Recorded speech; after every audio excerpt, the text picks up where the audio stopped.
महाराष्ट्राच्या विधानसभा निवडणुकीचे exit poll जाहीर झाले आहेत। यात कोणी महायुतीला तर कोणी महाविकास आघाडीला कौल देत असल्याचं दिसून येत आहे। एका गोष्टीवर मात्र सर्वांचं एकमत होताना दिसतंय, ते म्हणजे युती आघाडीतील 6 पक्षांमध्ये आमदार संख्येत सर्वात तळाला राहणारा पक्ष असतो तो म्हणजे अजित पवार यांची राष्ट्रवादी।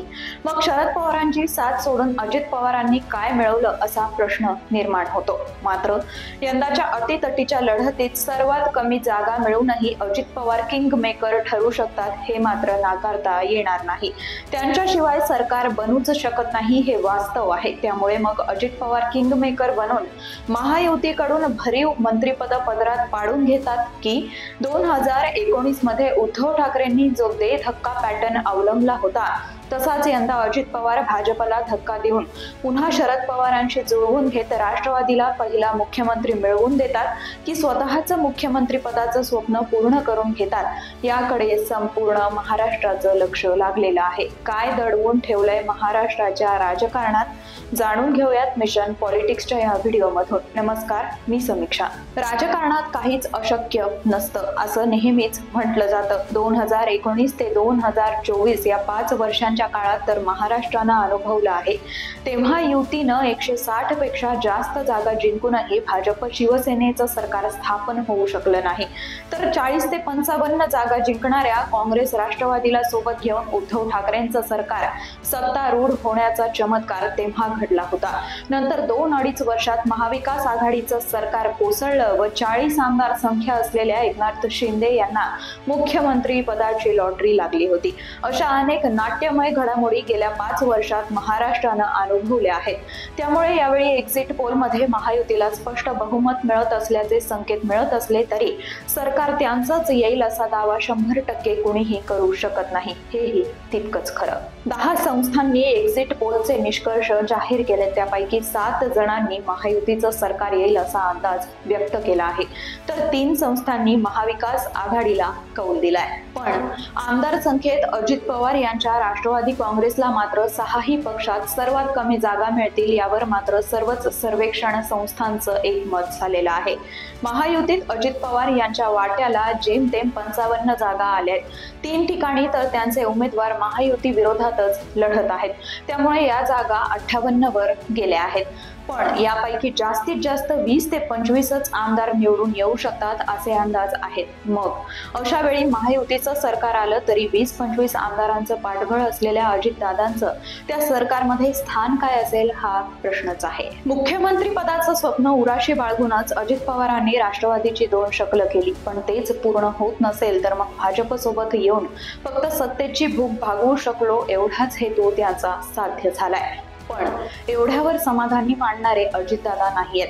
म्हणूनच जर महाविकास आघाडीला बहुमतासाठी 20 ते 25 आमदार कमी पडत असतील तर अशा वेळी अजित पवार किंग मेकरच्या भूमिकेत त्यांच्या मदतीला जाऊ शकतात अशी शक्यता आहे। म्हणजेच शरद पवार गटाला 50 व अजित पवार गटाला 25 जागा मिळाल्या तर दोघांचे मिळून 75 हा एक मोठा आकडा समोर येतो।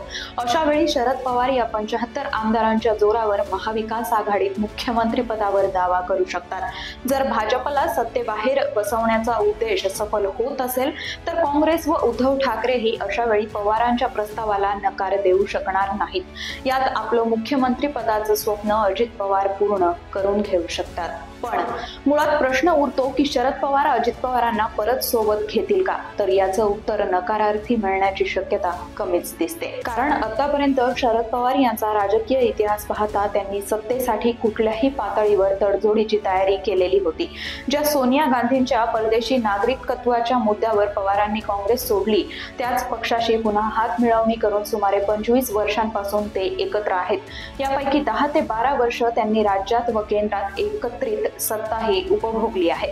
त्यामुळे अजित पवारांची पुन्हा घर वापसी होऊन जर राष्ट्रवादीला पहिला मुख्यमंत्री होण्याचा मान आपल्या हयातीत होत असेल तर शरद पवार या प्रस्तावाला नकार देणार नाहीत असं वाटतं। निवडणूक काळात जेव्हा जेव्हा शरद पवारांना अजित पवारांना परत घेणार का हा प्रश्न विचारण्यात आला तेव्हा त्यांनी ते ज्या विचारधारेसोबत बसले आहेत ती आम्हाला मान्य नाही, ती विचारधारा सोडून म्हणजेच भाजपची साथ सोडून जर अजित पवार व त्यांचे साथीदार परत येणार असतील तर आमचा कुणालाही विरोध नाही, नाही असे संकेत पवारांनी यापूर्वीही दिलेले आहेत। उद्धव ठाकरेंसारखा ताठरपणा शरद पवारांमध्ये नाहीये।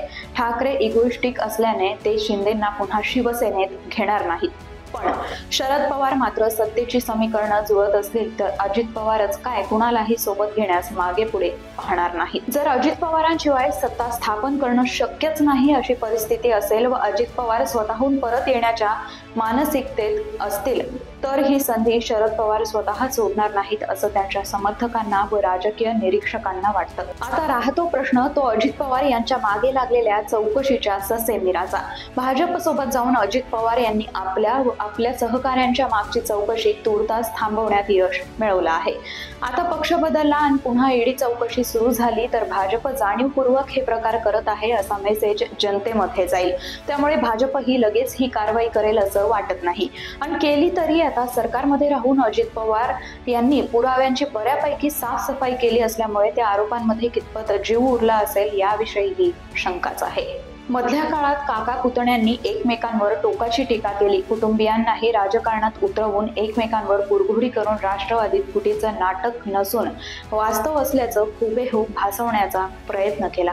पण जर अजित पवार यांची घरवापसी झाली तर मात्र पवारांचे हे महानाट्य यशस्वी झालं असंच म्हणावं लागेल व भाजप पुन्हा तोंडघशी पडू शकतं। या महानाट्यात सुनेत्रा पवार यांच्या पदरी पराभवाची नामुष्की आली खरी पण त्या मोबदल्यात त्यांना राज्यसभेची बक्षीसही अजितदादांनी मिळवून दिली आहे। आता विधानसभेला युगेंद्र पवार पडले तरी त्यांचे राजकीय पुनर्वसन सुनेत्रा यांच्याप्रमाणे निश्चितच केलं जाईल।